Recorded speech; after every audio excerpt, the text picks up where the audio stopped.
Hello বন্ধুরা, তোমরা সবাই কেমন আছো? আমি সোনামণি তোমাদের জন্য নিয়ে চলে এসেছি আরও একটা ভিডিও দেখেই বুঝতে পারছো আজকে আমি কি বানিয়েছি। কচু শাক। এই কচু শাক আমার বড়মশাই পাশে বাড়ির সামনে হয়েছিল, সেখান থেকে তুলে নিয়ে এসেছে খাবে বলে। যদিও আমি রান্নাটা করতে জানি না, আমি বৌদির থেকে শুনে রান্নাটা করেছি, সেটাই তোমাদেরকে দেখাবো। প্রথমে কচু শাক কেটে নুন দিয়ে একটু সিদ্ধ করে নিয়েছিলাম, তারপর জল ঝরিয়ে নিয়েছিলাম।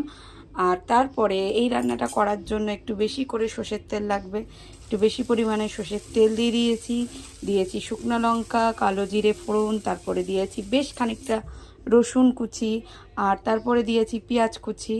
আর চিংড়ি মাছ দিয়ে যেহেতু করব, সেই জন্য চিংড়ি মাছও দিয়ে দিয়েছি। তো ভালো করে সবটা ভেজে নেব।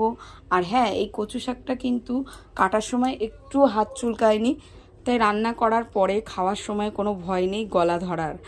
তো আমার দেখো মোটামুটি হয়ে এসছে, এবারে শুধু নেড়ে নেড়ে জলটা শুকিয়ে নিতে হবে। আর নামানোর কিছু আগে আমি একটু চিনিও দিয়ে দিয়েছিলাম।